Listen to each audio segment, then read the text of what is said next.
大家好，欢迎回到北欧老吴的频道。今天是会员专享的周末漫谈。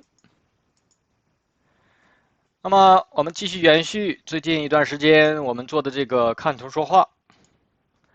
今天这个看图说话的文章是教你炒股票27，盘整背驰与历史性底部，2007年2月2号。那么这个配图呢，还是这位师兄或师姐叫萤石陪你禅中说禅，他在知乎上的这个配图，我们是借用一下。毕竟这个很多文章或者说禅师分析的很多标的啊，现在很多都可能改了名字，或者说一些老的股票，它的这个图形找不到了，因为它有时候说的是周期比较短，比如说是一个5分钟的，或者说1小时的，现在很多都看不到。所以说我们借用一下这位师兄或师姐的一个插图，我们来看一下这个其中第一个。那么这个文字呢是禅师在27课的文字，然后这个图形是这位师兄或师姐做的，这个是万科 A 裸 K， 对吧？然后这是万科的一个大周期的一个图形，应该是至少是周线以上的。我们来读一下禅师的这个文字。这个时间的话，它是07年2月2号。这上并没有说哪天的具体时间，只是以这个万科 A 大周期来举例子。盘整背驰最有用的就是用在大周期上，特别是至少周线以上级别。这种盘整背驰所发现的，往往就是历史性的大底部，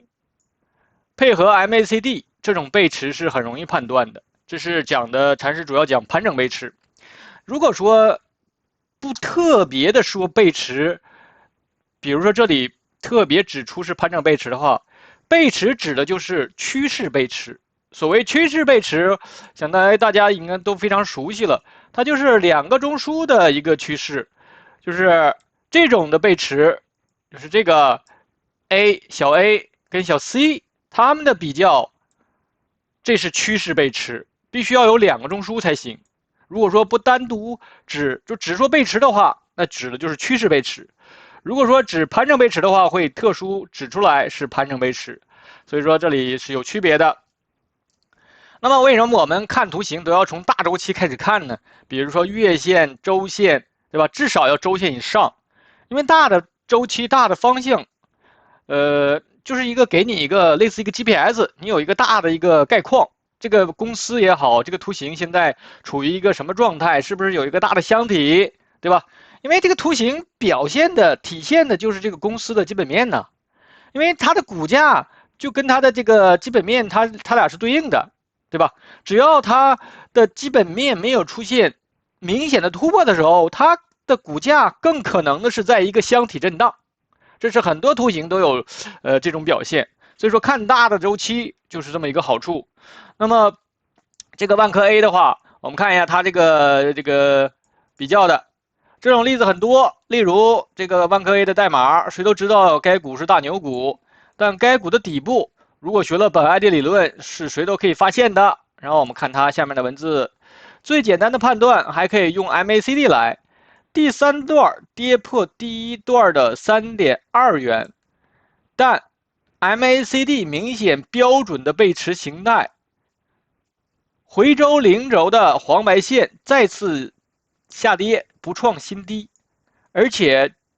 柱子的面积是明显小于第1段的，就是第3段的 MACD 的柱子面积小于第1段，对吧？非常明显。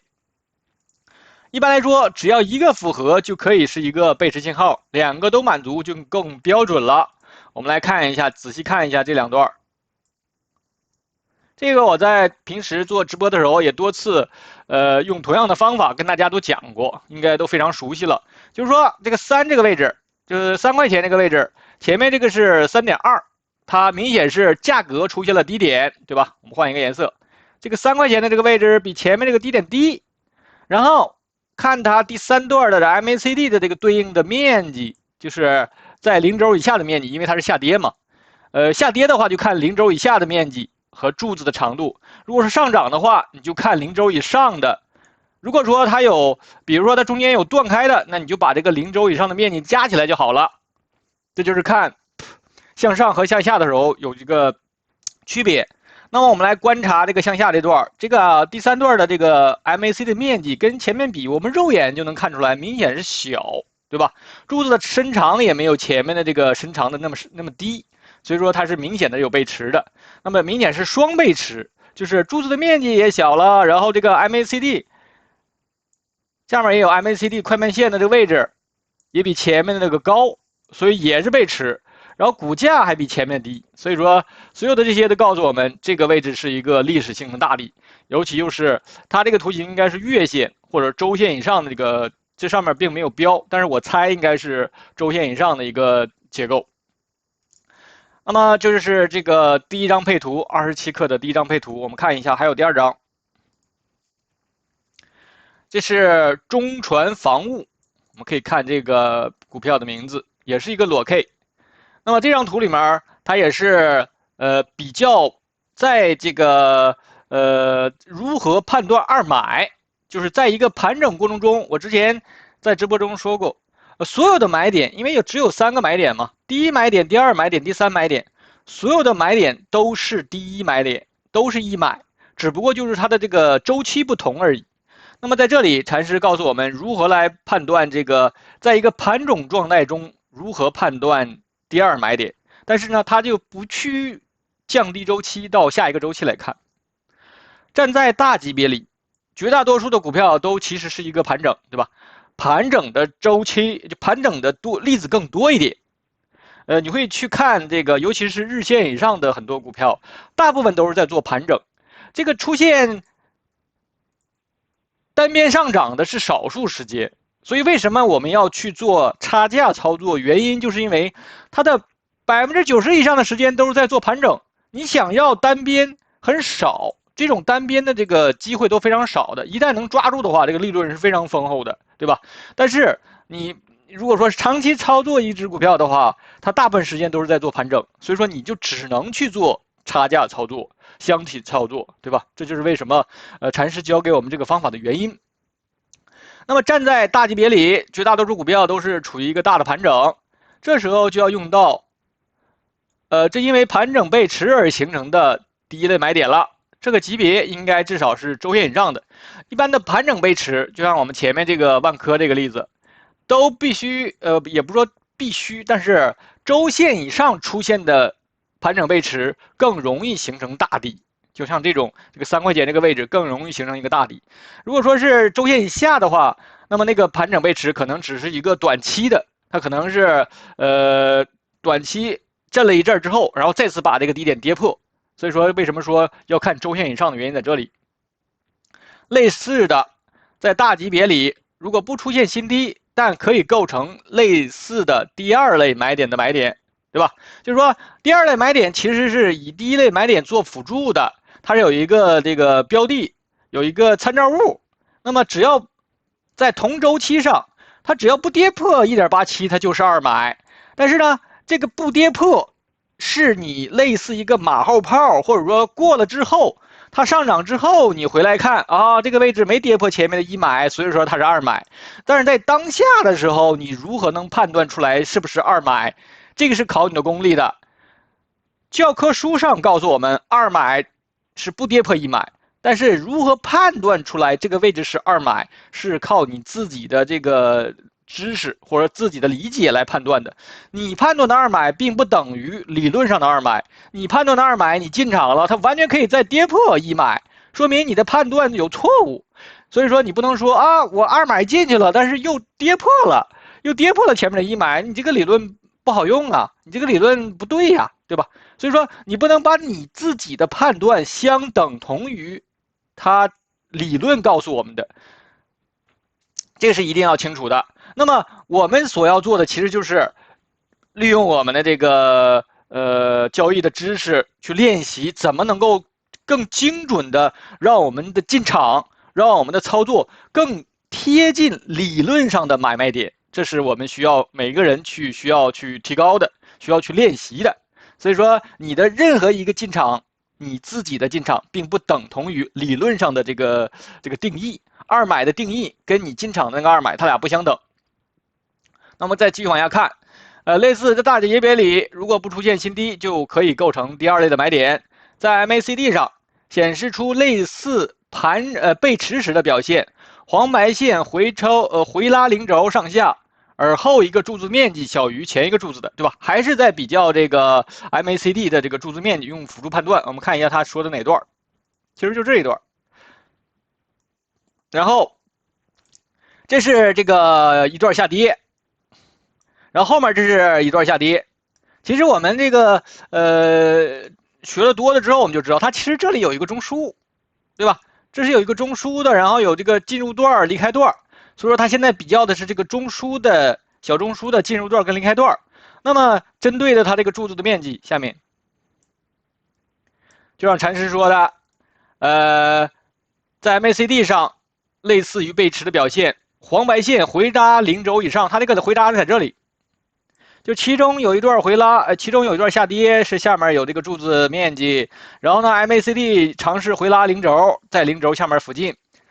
然后呢后一个柱子的面积小于前一个柱子，就是这个离开段的柱子面积，哎，这段明显是比这段小的。虽然说我这个图可能因为分辨率的原因，可能你看的时候它这个不是那么明显，但是这里是明显的是这段对应的 MACD 面积跟前面这段它俩比较的话是小的，所以说是在日线，它这个裸 K 的话应该是指的日线，在这个图形上，那么这个的 MACD 进入段跟离开段它一比较是有背驰的，所以说这个位置就是一个背驰点了。那么在这个日线，比如说我们假定它是日线的话，那么这个位置一旦是背驰了，那么这段就可以结束了。这段可以结束了，意味着它不跌破前面这个 1.87 的话，那么这个如果说是一买的话，那这个位置就形成了二买，晓得吧？所以说你就是利用了在同一个周期上，你去怎么判断这个二买，就是利用这个 MACD 结合它的柱子的面积。好了，这是第27课的这个插图，我们继续往下看。那么这个是第29课了。转折的力度与级别，这篇文章非常重要。当时有一位应该也是一位会员朋友，他在这个视频里面之前留言，还特意想让我来分析一下这个29课。当时我是没有找到这个其他禅友的一个配图的，我当时是直接就文字解的。那么我们再看一下，今天用其他朋友这位师兄或师姐他的插图，我们来再看一下第29课。那么这是第一张配图，转折的力度与级别，该趋势最后一个中枢的级别扩展，这个29课是非常重要的。如何？因为在我们交易的时候啊，你拿到的图形的时候，可能是已经很复杂了，它可能已经不是刚刚上市时候那么很少的一些 K 线，所以说如何能处理好转折的力度与级别，这个在我们实际交易过程中是非常重要的。所以我建议大家把29课前后的文章都通读一遍，自己多读一下，然后再结合其他人的一些分析，看看能不能够找到更多的一个自己的一个理解和体会。那我们来看这个文字，该趋势最后一个中枢的级别扩展，这里只触及最后一个中枢的 DD 等于 minimum DN 的反弹。就是背驰后最弱的反弹了，这种反弹将把最后一个中枢变成一个级别上的扩展，例如把5分钟的中枢扩展成30分钟甚至更大的中枢。它这里所谓的最后一个中枢就是这个，对吧？这是一个2个中枢的一个趋势下，然后还第2个中枢带了一个小3买，那个3脉，这样的话就是一个小 C 段。所以说这是一个典型的趋势下，这个模型。这就是我们说的缠论的模型，你一定要深刻于你的脑子里面。之所以要把这个模型记下来的原因，是因为你要在实际交易中找到你实际交易的当下价格，或者说当下那个位置，在模型里面它是处于什么位置上，对吧？这个图形，这个模型就是一个 GPS， 告诉你啊，它现在是处于一个震荡状态，还是说是处于一个第一个中枢状态，对吧？所以说你一定要知道模型是怎么样，然后它在模型中的位置，以及它之后可能会出现的某种情况，你这样的话就有一个对应性了，你就不是一个盲人摸象那种感觉了，对吧？你有一个参照了，所以说这个模型对我们来说是一个非常重要的。那么它所谓的把最后，因为这个反弹这3笔的，我们假设它这个构成段都是笔的话，那么这个3笔的反弹刚好碰到了这个小中枢的低点，叫 minimum DN， 就是这个位置。所以说，这是一个最浅的反弹或者最弱的反弹，把最后一个中枢给扩展了，对吧？形成了一个中枢级别上的扩展，5分钟的扩展成了30分钟的。那么其实就是这样，它变成了一个大中枢的一个上一个周期的一个中枢震荡，就是从5分钟上升级成30分钟。我们继续往下看。2，该级别更大级别的盘整。注意，这里的盘整的中枢级别一定大于下跌中的中枢级别。之前有朋友问，什么是这个中枢的这里的盘整中枢级别大于下跌这中枢级别呢？其实就是这样，这是最后那个小中枢。它如果说你这是一个5分钟图形的话，那么这个中枢的级别就是5分钟级别的。如果说这里的这个构成段，我们这里说的级别，如果说这个不特别说的话，就指的是线段。就是每一个构成都是由线段，那么我说的这个5分钟就是5分钟线段构成的中枢，那么就是5分钟级别，对吧？这就简单这么说。但是我实际过程中，实际直播的时候，我画的很多为什么都是笔呢？因为我用的周期是相对大的，都是60分钟或者30分钟以上的这个中枢，所以说，我交易的过程中，如果说都用线段的话，那么因为每一笔这个利润是够用的，是能打出短差的。这也是为什么我在这个直播中给大家画这个中枢的时候都用的笔。那么你简单在理论的时候，它这个每一个构成的时候都是线段，因为它是以小中枢小周期来举例子，所以说这是要强调一下它有区别的。那么这是一个5分钟的一个中枢，然后它这个反弹之后构成了一个盘整。这个更大级别的盘整是这个中枢的级别肯定是大于前面这个中枢的级别的，对吧？因为前面这个小中枢它是一个5分钟的一个中枢，那么这个扩张之后，或者说叫扩展之后的这个中枢，那肯定级别是大的，对吧？是在这里。再往下看，这个29课它的配图是比较多的。3，该级别以上级别的反趋势，就是说，这个一个走势类型结束之后，它有3种情况，对吧？是刚才那个3张配图到这个第3张都是来说明会出现哪种情况。一是要把这个中枢的级别扩张，2是出现一个大的盘整，3就是走反趋势，就是这玩意儿。其实，该级别以上的反趋势，对吧？那这个下跌走势类型结束了，我开始走反向，对吧？它开始慢慢在这个上面走出两个小中枢，走另外一个趋势，走反向了，其实就是。然后再看它的这个细说的一些，该趋势最后一个中枢的级别扩展，其实还是在说这3种情况，用其他的这个配图，然后可能又多说了一点。下跌最后一个中枢扩展是一个未完成的走势类型的延续，还在一个走势类型里面。那他这里说了如何把这个 A 撇是等于小 a 加大 A 加小 b， 这是这个大 A， 然后这是小 a， 这是小 b， 对吧？然后它构成了这个 A 撇，然后呢，这是小 A 撇，小 A 撇就变成进入段了，小 A 撇就变成进入段，然后这个大 A 撇呢等于大 B 加 C， 大 B 是这个大 B， 然后呢小 C 的话是这段，所以说就变成了一个小 A 撇就变成了一个进入段，然后这就变成了一个这个大 A 撇，这个就变成了大 A 撇，前面这个就变成进入段了，就是一个小 A 撇。所以说这是他用另外的图形来解释一下我们刚才说的那个第一种情况，对吧？那么再看这个第2种情况，就是把它扩张成一个更大级别的盘整，那么也是一样，这个小 a 加大 A 加小 b 加大 B 加小 c， 这是我们说的那个模型，是一个下跌趋势，对吧？两中枢的一个下跌趋势，然后再注意一点就是下跌和盘整都是完成的走势类型，你在分析的时候，这一定是一个完成的走势类型，你才能说它是一个，你把它震荡出来一个更大级别的盘整了，对吧？它如果说未完成的时候，你是没有办法这么定义的。所以说这是第2张配图，看一下这个其他的配图。哦，那就没有了，那就是29克就只有这些配图。所以说29克主要讲的就是3种情况，在一个下跌这个走势类型结束之后，它后期的转变是什么？是这个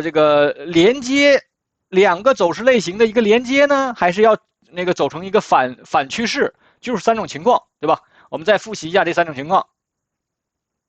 一是把这个扩张成一个更大级别的中枢；二呢是形成一个更大级别的扩展；三是形成一个反趋势。其实就是这3种情况。所以说这是一个走势类型结束之后，它后期的一个演变。好的，那么的话，我们来到这个我们平时做的这个大复盘，下周啊，6月18号非常重要。又是这个美联储的利率决议要来了，6月18号周三。但是因为它周四是一个假期，它是一个美国的一个假期，它不交易休市的。那么这个利率决议的话，现在目前还是市场是预测是保持不变。虽然说那个川普或者说他的这副总统 J.D. Vance 都给美联储主席在施压，让他降息，对吧？一直叫他 Mr. Too Late。但是呢，大家要知道，美联储主席这个家伙鲍威尔，他是一个律师出身的，他不是科班出身的，他是个律师。他在当美联储主席之前，他是个律师啊。律师大家应该都，虽然说可能没有接触过，但是看一些东西也能知道，律师的抗压能力都是很强的，对吧？虽然说鲍威尔是之前就是川普第1届的时候选出来的。但是他不听你的也很正常啊，对吧？再加上他又是个律师，抗压性比较强，而且他还要顾及自己的面子，对吧？不能说哦，那个我因为你是总统给我施压，我就要听你的，这在美国不好使啊。所以说，而且他2026年就要退休，就要那个离任了，他就不可能再继续这个连任了，对吧？所以说他也不会在乎你，对吧？所以说，而且现在最主要的一点，他能够拿来当借口的就是美国的就业市场没有那么坏，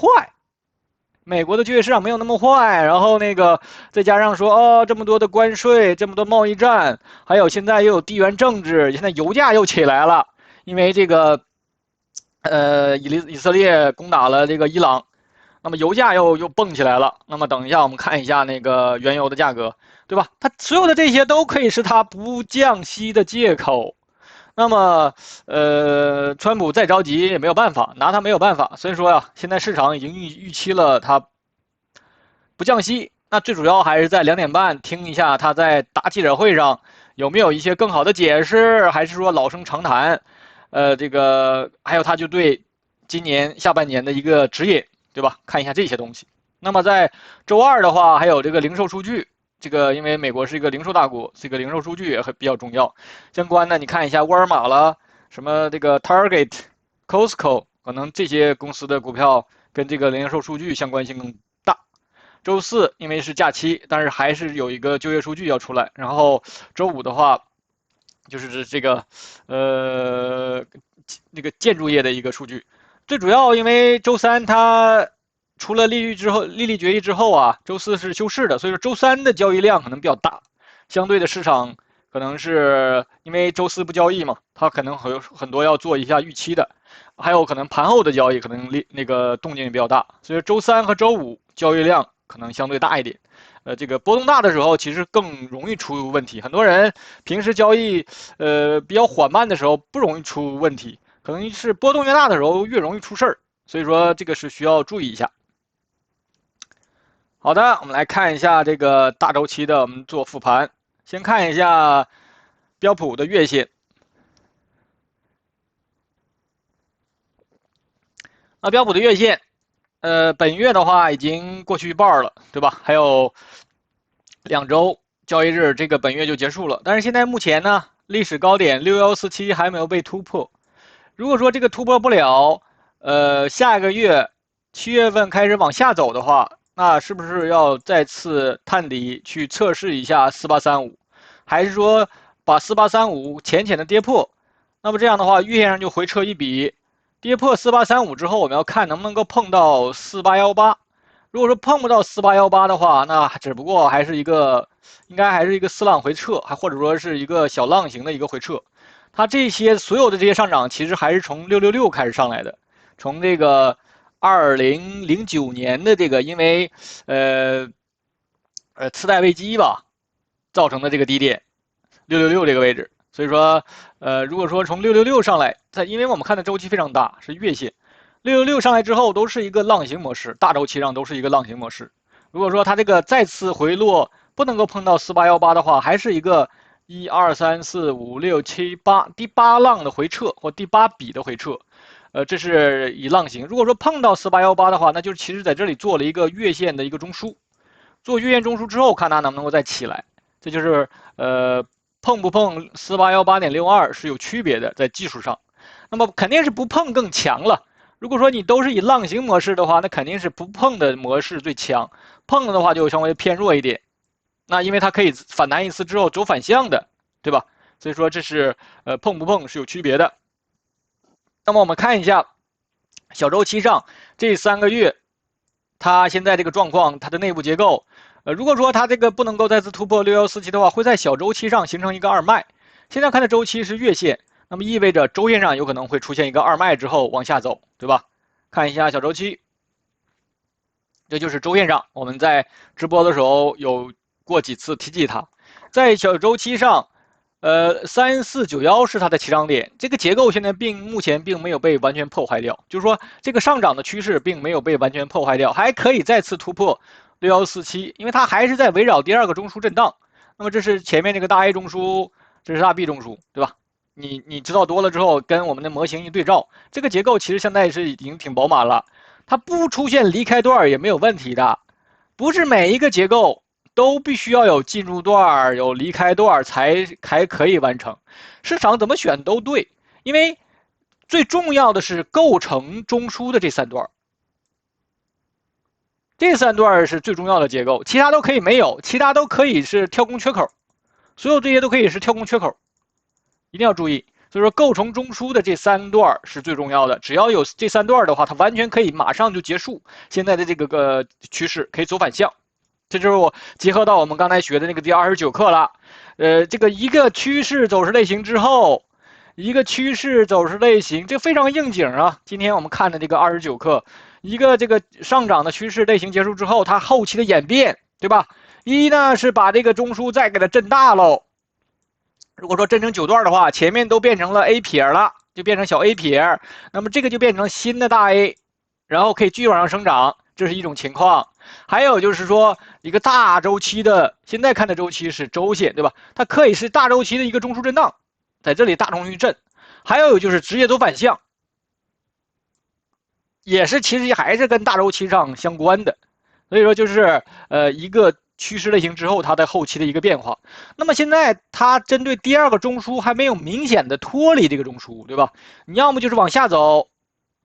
快速的杀掉4835走反向。或者说呢，往上走也行，然后给一个回撤300，然后离开这个中枢，这样的话，这个趋势就可以结束了。其实就是说，现在这个趋势啊，还没有办法说它结束。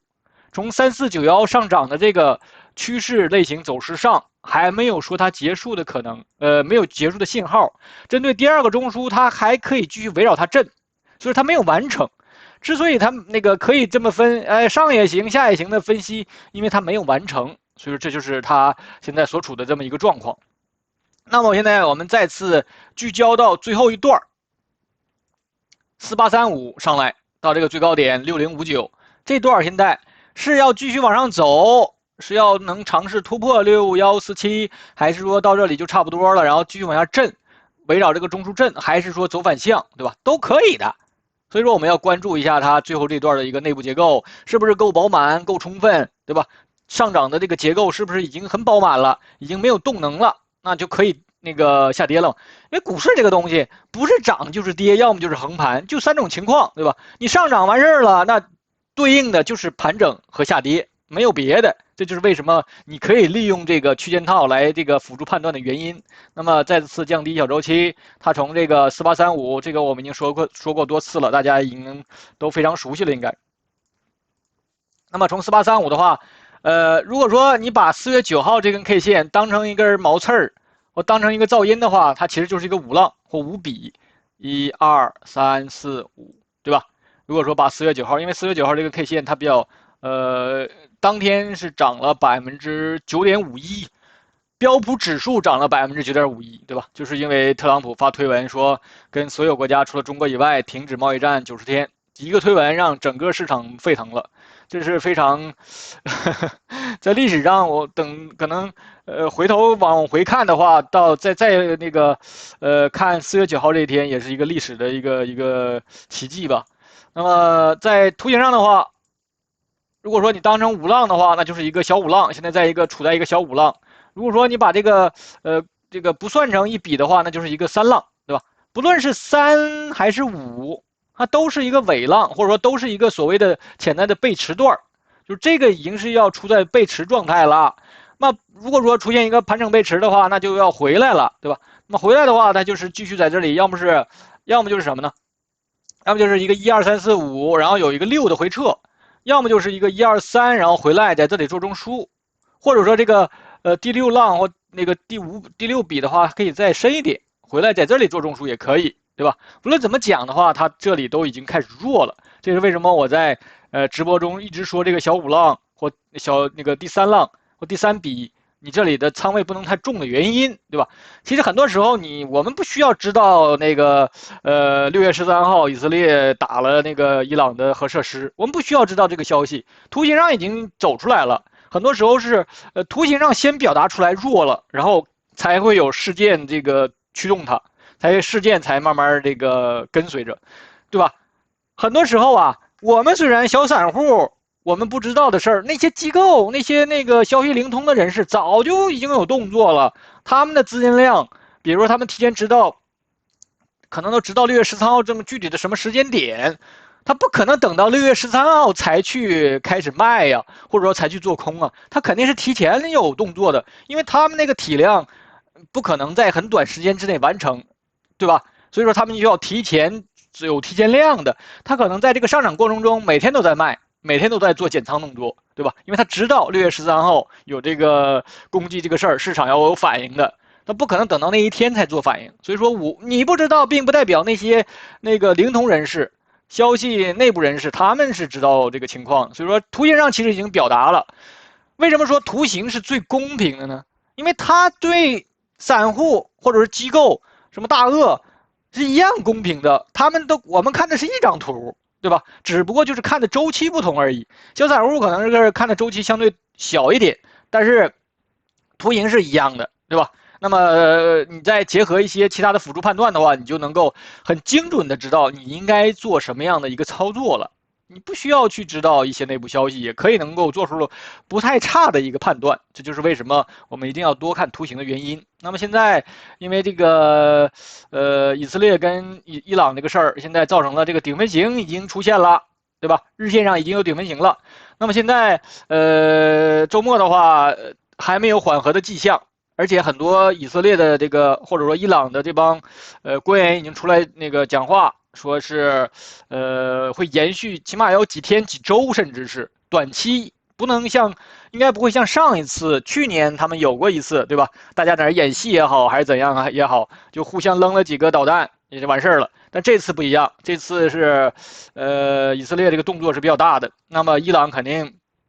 也不会简单的就是善罢甘休了。那么如果说延续的话，会造成市场的现在一个担忧，尤其是对油价的一个表现。我们一会儿等一下看一下油价。那么如果说这里要回来一笔的话，那么应该是6月18号之前，因为周一它是周三嘛，所以说在这个利率决议之前的话，之前也有过市场是这个突袭，在它没有出，比如说周二它就开始跌，周二它就开始跌，然后周三就延续下跌，这也是可以的，不是说必须要等到6月13号周三那天开完会才开始跌。所以说一定要注意，如果说周一周二就开始快速往下杀的话，那你要看它能不能够这个5767这个点位就比较关键。因为这里相当于有一个中枢，对吧？那么杀掉5767就看它这个力度，就看它这个节奏是这种浪形的模式带跳空缺口的往下走，还是说是有这个小中枢在这里，所以这就是表达它的力度了。结构越简单，说明它的这个力度，它这个意愿越强烈，就是利用5767来关注。如果说这个5767跌破了，但是呢不能够快速杀下去，因为它这里还有2根均线在这里。看一下裸 K，刚好这个200天和120天的均线刚好在这个5800，又是一个大整数，对吧？就5800附近肯定是有比较强的支撑的。那么如果说不能够很有力度的跌破5800，就是说杀得很深，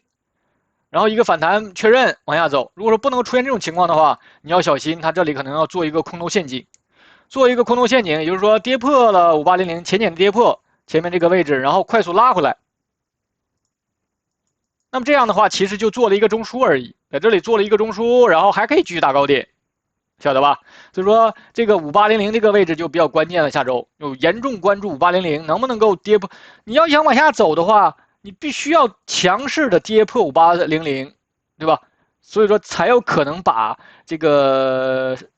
恐慌盘给杀出来。5800都跌不破的话，或者说跌破之后很快拉回来，那只能是一个空头陷阱。所以说，对我们这个经常看盘的朋友要注意5800这个点位，那就是它之后的一个变化了。所以说这是标普。那我们现在还有一点时间，我们看一下这个原油。原油的话，这个周五收盘是涨了5.98%，因为这个就是这么一个事件驱动。但是它其实大周期，让我们看一下它的大周期，因为我这个选择的这个原油的这个图形啊，是可能是一个 CFD，就是一个衍生品的一个，但是也是大部分的 K 线可能具体的高低点的数值啊，可能跟你们自己看到的原油的这个图形可能不能100%的一样，但是都差不多，对吧？而且它这个图形上并没有很多的，只是从2017年开始的，但是够用了。我们就看2020年有一个最低点，因为这个疫情的原因，跌到了它这样显示是跌到了8.12，其实都到负值了。当时如果大家还有印象的话，因为疫情的原因，然后觉得好像中国那面都停摆了嘛，所以说这个需求量就没了嘛，所以说造成了这个往下跌得非常深，而且当时他们还修改了交易规则，允许出现负值，然后把当时好像是，中国好多小散户玩石油的人给干爆了。因为谁能想到出现负值啊？而且最搞笑的是，这帮机构是在临时改的这个交易规则，可以允许出现负值。所以把这帮人给就是玩了一把，干爆你，对吧？干爆你之后，然后再拉回来，所以这就是资本市场的一个残酷啊。那么它这个2020年之后又开始之所以又涨了一波，首先是美联储开始注水，开始这个印钞票，对吧？造成了这个开始反弹。那么它最高冲到了126，这是因为也是跟俄乌战争有关系。俄乌战争开打之后，刺激这个原油的这个上涨，最高冲到了126。那么在这个现在看的周期是3M，3M 就是每一根 K 线是一个季度。你看这个季度，本季度这个 K 线呢，马上6月份要结束了，那么第二季度就要结束喽。第二季度结束，你看它这个 K 线有出现一个单 K 反转的一个迹象。尤其在大周期上，我们一定要注意这种单 K 反转，又是一个，前面这里盘整了很长时间的这么一个位置出现一个单 K，这个下影线非常长。一般单 K 反转都是这种类似十字星的这种 K 线，下影线非常长，然后这个 K 线实体非常小，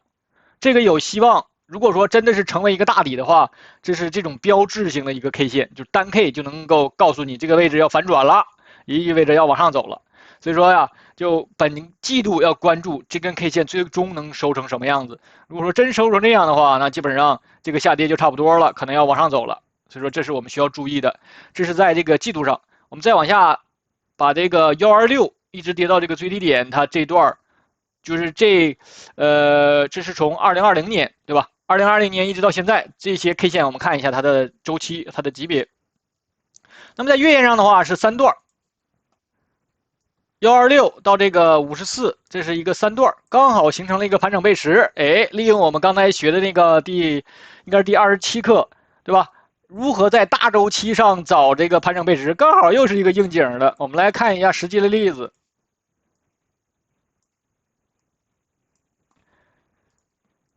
股价出现的低点54小于63，看 MACD， 你把下面的这个所有的 MACD 都加起来，然后跟前面这个下跌的 MACD 比较，差不多，没有特别的这个明显的小，对吧？因为后面这个是三段，你要把下面0轴以下的所有都加起来，然后跟前面这个下面的比较，目测的话并没有明显的小，但是它这个柱子明显是那个低的呀。前面那个柱子还在0轴以上呢，就是快慢线的这个不是柱子呀，快慢线的位置。前面这个下跌的这个快慢线还在0轴以上呢，然后这个快慢线已经在0轴以下了，所以说背驰了呀。所以说这个你通过在大周期上，那么这个位置有希望是出现一个月线上的一个大背驰。那么现在月线上也出现了底分型了，月线上的底分型已经出现。那么看这里，但是这个我们看一下周线上可能更明显一点，最后这段它有一个类似一个趋势线，我们把这个趋势线也给它画出来，把这个它这根趋势线一直没有被破坏掉，就是这个高点93.94，93.94下来之后，它有一个趋势线，这个几个高点连线，你看到没有？每一次上突，哎呦，也是，本周也是一样，也是顶到了这个趋势线这里。这种趋势线在大周期上是比较好用的，周期越大越好用，就是周线以上吧。周线以上的这种趋势线，为什么说这个很多时候很多人说你这个技术分析，你画一根线就管用吗？你画一根线就是一个什么魔法的数字或者怎么样吗？在大周期上确实是的，在大周期上，因为他想要突破这个所谓的下降通道也好，下降趋势线，你这个需要钱来往上推的呀，或者说需要一个事件的一个推动。那么只要不能够有效的突破这根趋势线的话，它这个下降趋势它可以再回来，再这样继续，除非是哎，我这个上去直接突破了，然后一个回撤，然后往上走才可以。所以说这个周线上这个大的趋势线现在并没有被破坏掉，就看一下下周能不能够去突破这个趋势线。除了这个趋势线以外，还有一个比较重要的就是120周均线在这里，看到没有？刚好是顶到了120周。前面这里也是尝试突破120周被打下来了，然后在这里是120周跟这个200周出现交叉。你看这里，你用120周均线也行，120周也可以。这都没有突破120周，对吧？所以120周也是一个非常重要的一个长期均线，它也没有突破。那么你正好两个一叠加，用这个趋势线还有120周均线都可以告诉我们，如果说往上走的话，它还得碰到了200周，也就是在77到80之间，又是一个200周均线在这里。所以说呀，除非是它这个伊朗跟以色列这个事儿真的是到了一个没有办法调和的状态的话，它可能真的要站上80，它一定要站上80才可以，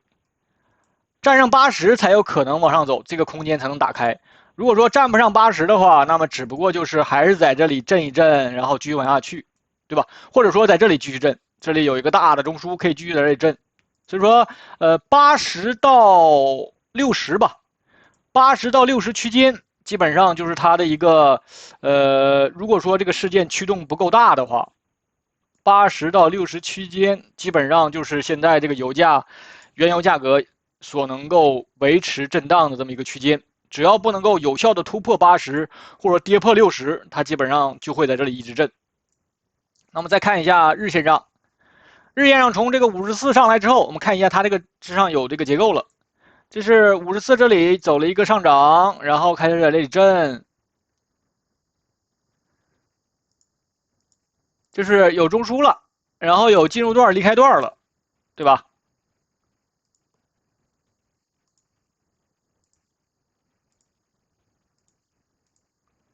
我之前之所以注意到原油的时候啊，是在这一天， 6月11号这一天，它是涨了5.26%。因为我有时候在复盘的时候会时不时的看一下这个原油的图形，我当时就看到啊，在这里一直在这里盘做中枢呢，也没有这个明显的这个要选择方向的时候，然后到了这个6月11号的时候，哎，这一天怎么莫名其妙的涨了5.26%呢？然后我又看了一下消息，也没有出现什么特别多的跟原油相关的一些消息，所以说6月11号已经有表现了呀，对吧？已经涨了5.26%了。那么你那帮消息灵通人士早就进场了，怎么可能等到6月13号才有表现呢？6月11号的时候已经有表现了，所以说，图形上已经告诉你有事件要出来了。这帮，知道内部消息的人，6月11号就已经进场了。所以说呀，看图，然后它这个 MACD 你看到没有？是从零轴以下，在这个零轴这儿停了一下，这次回落刚好是构成了一个完美的二买，正好是在零轴以下趴了一下。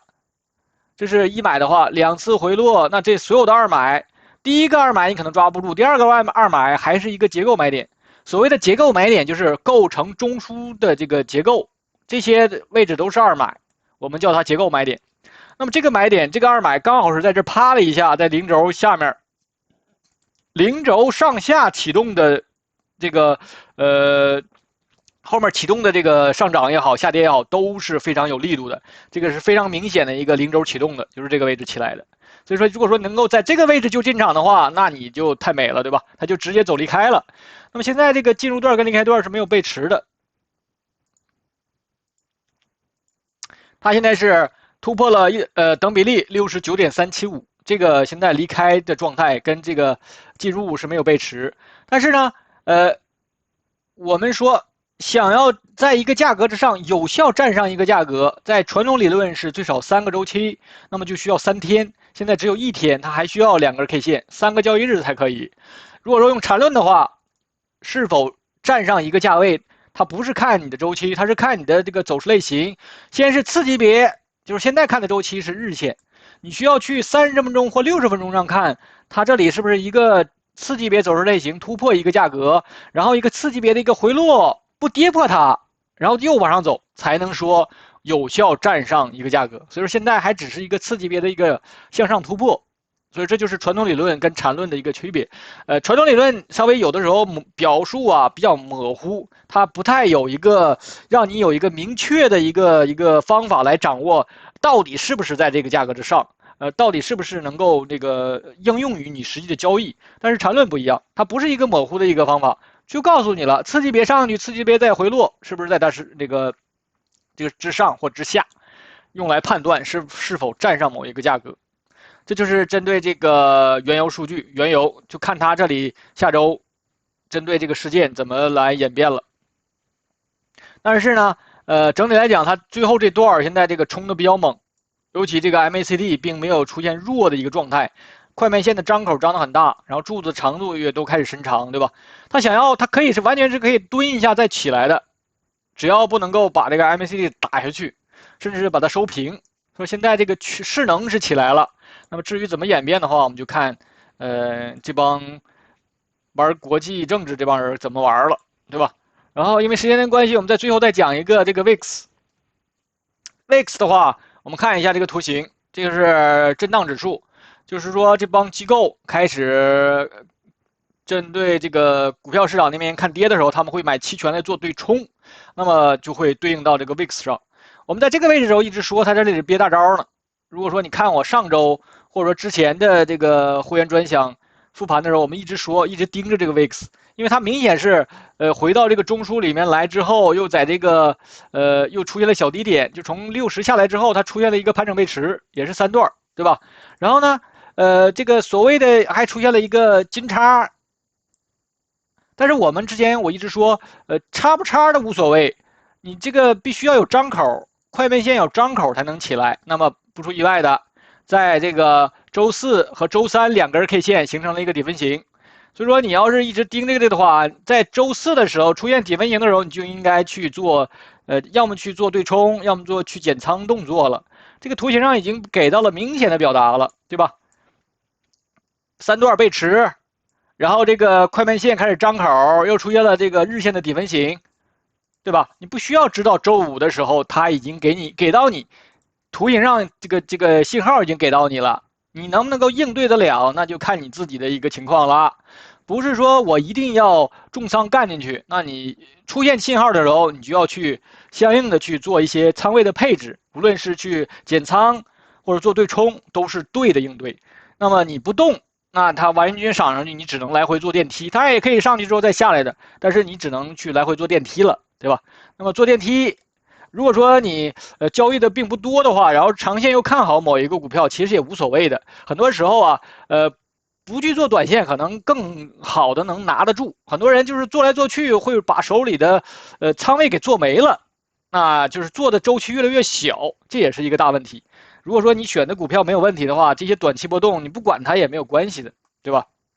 好的，那么的话，因为时间关系，我们今天就分析到这里了，再见。